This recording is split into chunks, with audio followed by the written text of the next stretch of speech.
ちは。人生の歩き方ナビチャンネル、時々ナビゲーターのさとです。いつものごとく今日も古事記の話をしようかなと思っているんですけれども、前回イザナギイザナミのお話、一応終わりましたっていうふうになって、で今日からはね、アマテラスとスサノオのお話に行きますよって言ってたんですけど、ちょっと変えますですね、なんで、私たち、千尋と私、このピカリの2人がね、古事記の話をね、こう取り上げて、動画にまでしているっていうところをね、なんでやねんっていうところをね、一回ね、喋ってみたいなと思っていますので、今日はちょっとそれにお付き合いください。ということで、なぜ古事記を扱うのかっていうとこなんですけど、結論から言うと、古事記ってこの世の設定を、全部書いてあるっていうふうに思ったんですね。で、なんでそれを思ったのかって、古事記の研究家でもない私がそれをなんで思ったのかっていうと、実は私も古事記のことをね、古事記の内容っていうその物語をね知ったのはたかだか5年ぐらいです。子供の時からむっちゃ本とかは読んでましたけど、古事記とかね読んでなかったんですよ。で5年前ぐらいにね潜在意識の扱い方っていうのをね教えてもらう機会がありまして、でその時にテキストの中に入っていたのが古事記のいくつかの物語のエピソードっていうのがね入っていて、で改めてそれを読んだ時に、なんか人間の生き方っていうのが古事記の中に書いてあるんやなっていうふうに思ったんですね。で、純粋に面白いんで、もともと子供の時からね本読むの好きなんで、もう一回ちょっとなんかいくつか古事記の本ってあるんで読んでみようかなって思って、何冊かねなんだろう翻訳じゃない解説本とかね、現代語訳してあるものとかね、あとなんか読みづらい原文のやつとかもちょろっとは見てみたりとかしたんですね。でやっぱ何冊かね読んでいった時にふと気がついたのが、やっぱりこの世の設定っていうものを書かれている本なんだなっていう風な解釈に至ったんですね。だから全然古事記の研究家とかではないんですけど、これはこの、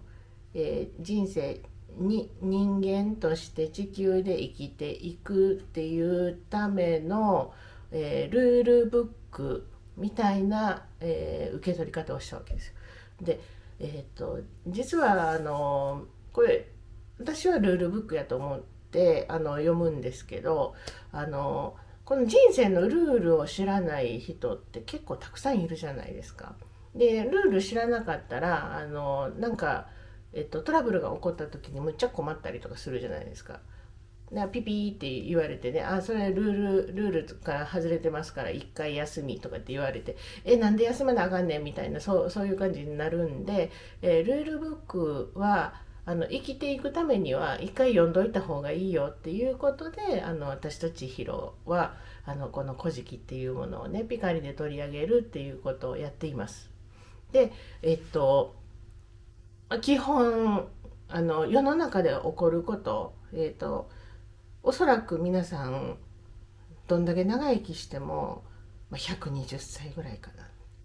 120年じゃないですか、長くてもね。そんなに長いこと生きるかっていう話もあるけどね。金さん銀さんでもそこまでかみたいな、そんな、懐かしい名前が出てきたな。なんかそんな感じやねんけど、あのーえっと、古事記の中に出てくる物語って実はもうおそらくね数千年ぐらいの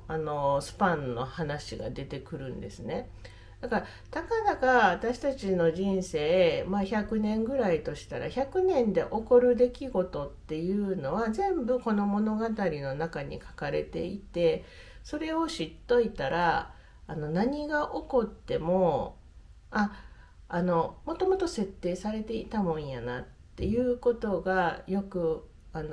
よくわかるっていうか、腑に落ちるというか、ビビらんで済むというかっていうなので、生きるのがね、なんか簡単になるかなっていう、なので読んどいた方がいいかな。だからこの間までね、話してきたそのイザナギイザナミの話にしたって、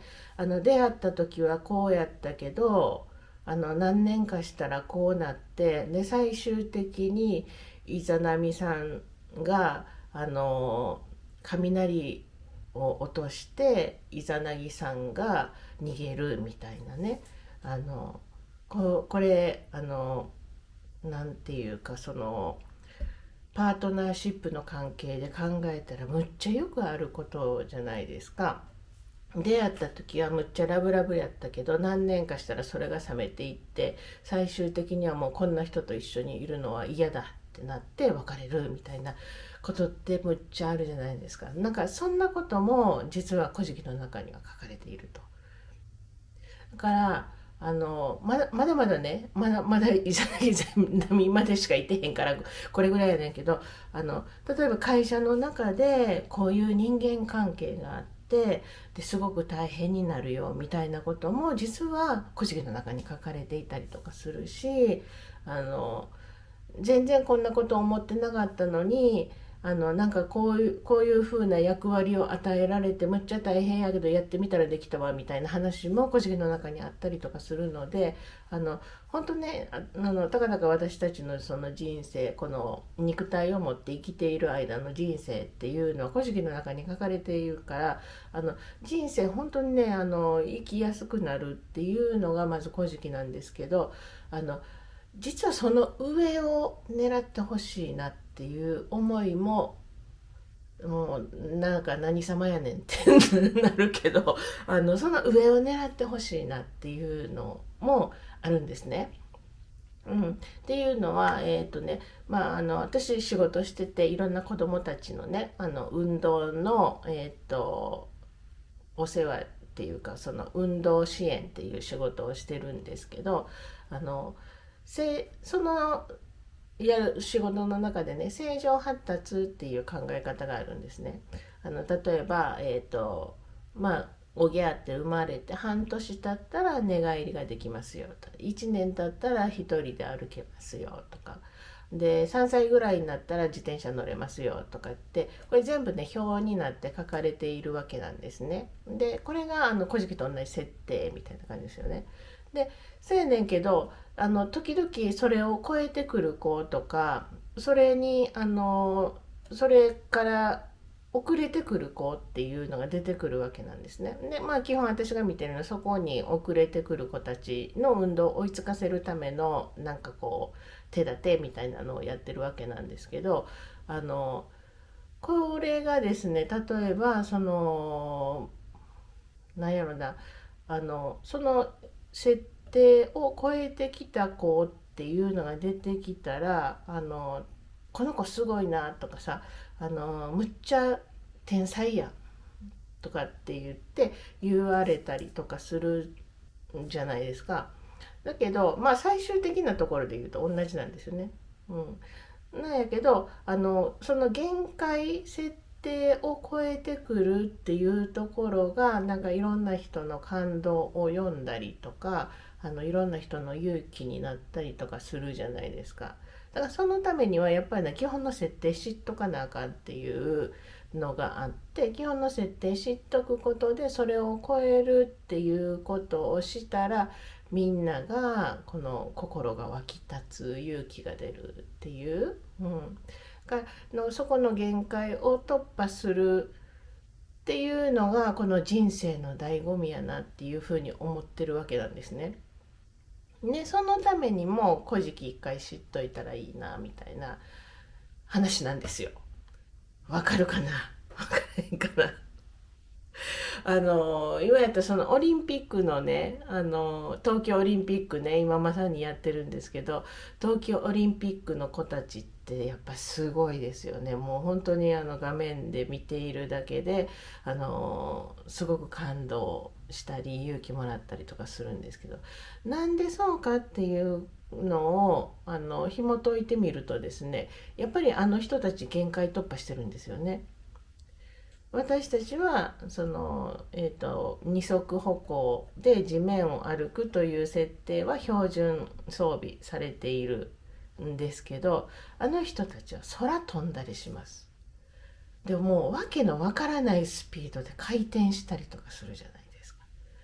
で目に見えないものを取り扱って、で成果を出すみたいなことしてるじゃないですか。だからあそこがやっぱりそのみんなを感動させたりで勇気を与えたりってするとこなんだけど、ただあの人たち何にもしないでそこに行ったかって言ったらそうじゃなくって、すごくこう日々鍛錬を積んだりとか、それはもう肉体的にも精神的にも両方なんですけど、すごく鍛錬を積んでいったら限界突破ができるよっていうのを見せてくれているのがオリンピックに出る選手だと思うし、オリンピック以外でもね、例えばその素晴らしい芸術を生み出す方っていうのも同じだと思って、お絵描きとかでもそうなんですよ。何歳になったら目と鼻と口がここに描けて人の顔が描けますっていうことがちゃんと表になって書かれているわけなんですけど、それも他の人より早くできたらこの子天才や素晴らしい画家になるかもしれへんって親は思うかもしれへんけど、そんなことでその素晴らしい芸術を作る人っていうのもやっぱり限界突破してるんやと思うんですね。でもなんで限界突破したかっていうと、もともとのセンスもあるけど、やっぱりむっちゃ絵を描いたりとかね、むっちゃもの作ったりとかねっていうその日々の努力みたいな積み重ねみたいなものがあって、それでいろんな人を感動さすことができるとかね、人を喜ばせることができるとか、もっと簡単なところで言ったらお料理とかもそうですよね。お料理も最初はやっとなんか卵割れるぐらいやったけど、むっちゃすごいなんかケーキ作れるようになるとかね、みんなが行列作るようなお店ができるとかっていうのもやっぱその日々のその積み重ねがあってからこその結果なので、何が言いたいかっていうと、